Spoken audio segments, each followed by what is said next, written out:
Hello everybody and welcome to my audio commentary. This is Kyle and today we are talking about Cam Averts Disaster. I wound up being kind of the primary writer for this episode. It came at a point in our process where I was so eager to get this done and get working on it that I sat up in my room and I wrote 3 or 4 of these kind of back to back just by myself, and this was one of them that I wrote. The initial concept of the idea was just that Cam at some point is going to breastfeed a baby, and that's all we had, and we made an entire episode around that. And we titled it Cam Averts Disaster to try and kind of throw people off, make it think that it was a Cam-centric episode, when in fact Cam plays a pretty minor part in this one. And so we kind of integrated this idea that there's ghosts in the basement for Cam to battle, and along with that came us referencing Pie Adventures, which is something that we had made about 5 years ago. It was our big thing on YouTube. That back then we just thought it was hysterical to make this like ghost hunting parody show, and so throughout this episode there's a ton of scattered jokes that are all references to that. But the majority of this episode actually turned into a Stand By Me parody, and I wish I could tell you how I came up with that, but I just don't remember.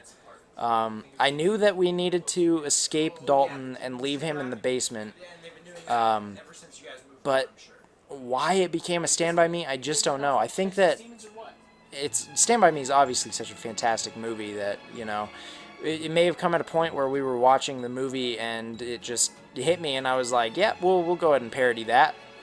And so Cam Averts Disaster was born. I remember in this one, I tried to plan out all of the music cues and everything when writing the episode. And I would sit up in my room while writing it, and I would read it to myself.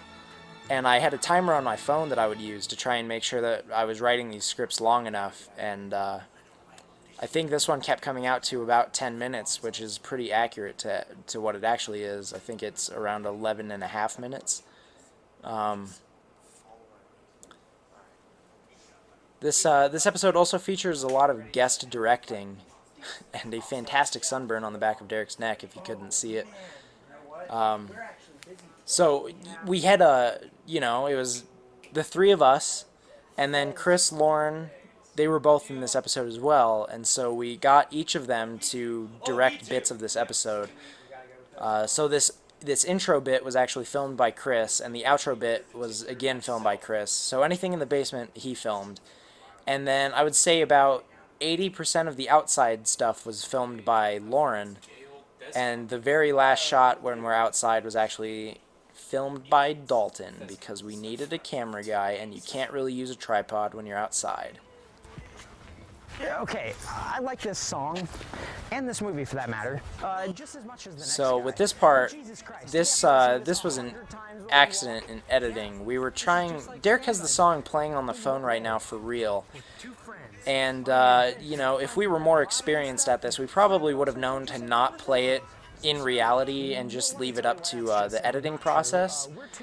So unfortunately the song is pretty hard to hear because we just used the recorded audio rather than editing it in post, because for some reason when we tried we just could not line the 2 songs up.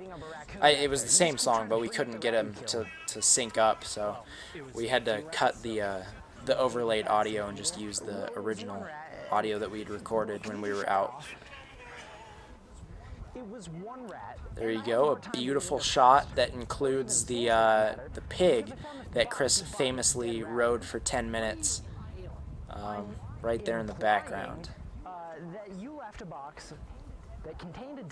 I do remember when filming this episode, it was pretty difficult because almost everything that we did had to be one take, because we didn't have anything to cut around, because these were all supposed to be fluid shots of us walking. And so what happens was we had to try and run the full thing without error each time, and it was tough. especially with good old Chris here, because he's the absolute master of doing things when no one is expecting them.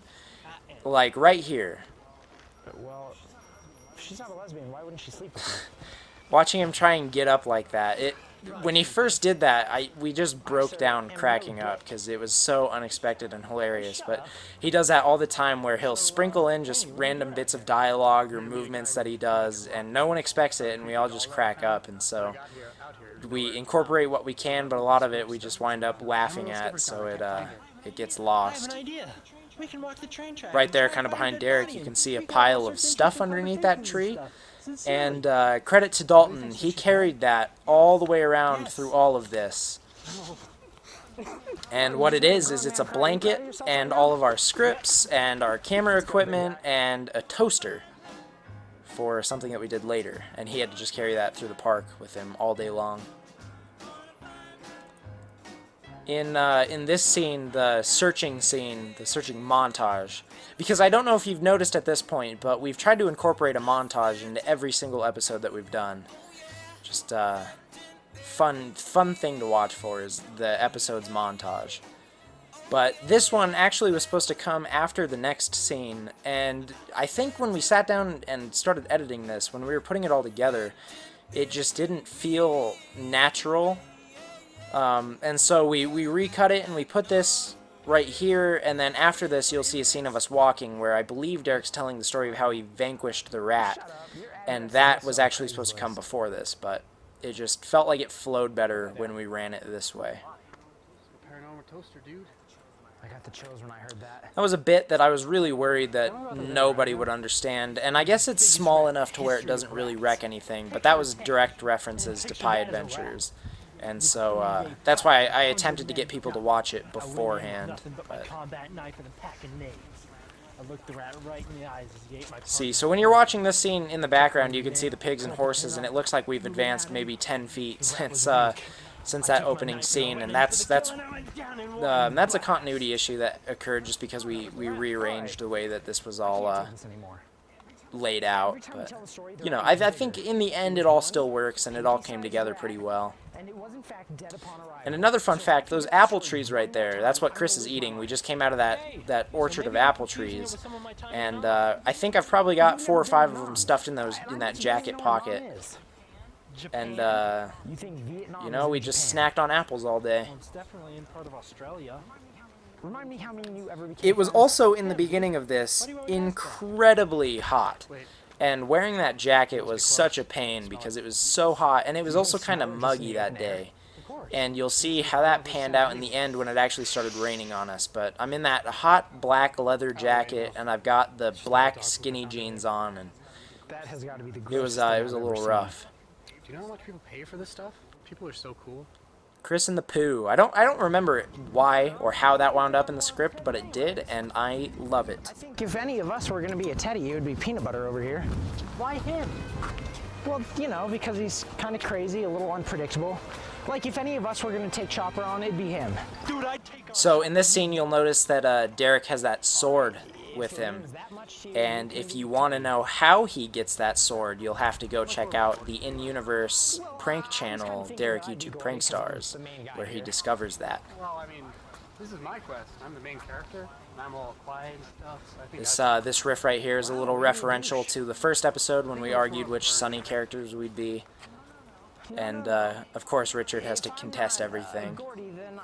He has the characters picked out that he knows he wants to be, and he's relentless with trying to be that character. But they never let him. Sincerely. No, you're a better Vern.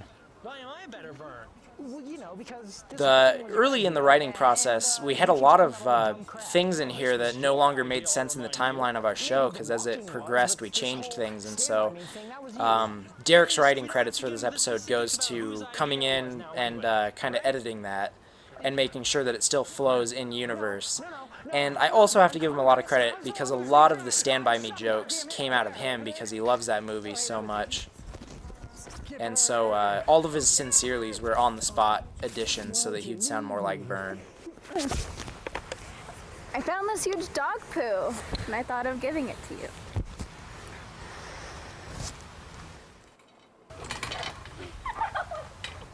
And here's a good, interesting shot. Chris pushing Lauren on the swing. At this moment, when I was writing the scripts, for the first 3 episodes, I felt like Richard was just so angry and aggressive all the time that I wrote this moment in to show that he had a bit of a lighter side. And for some reason, he was drawn to watching this, and he enjoyed seeing the true love going on right in front of him. Hey, Richard. Do you think that kid's still beating up that raccoon? Derek, I'm going to be honest with you. I have no idea, but God, I hope he is. Here's back in the basement. You'll get a couple more Pie Adventure references as we walk down the stairs. And the most beautiful ending of any episode ever. When we went to film these shots, actually, we got here and we filmed the opening and the ending all at the same time. And we realized that we missed a vital prop, and that prop was the baby doll, because we do not own a baby doll. And so Derek and Dalton left to go pick one up, and Chris and I stayed behind to demolish the basement and make it look like a total mess. But there you have it. That is Cam Averts Disaster. And we've thought about ways to sequel that episode, and we've thought about if we will ever reveal what Cam did when he was taking care of those demons. And ultimately we've decided that nope, no one will ever get to see that. So make up what you want in your heads, but it will never be explained from our point of view. Thank you for watching, everyone.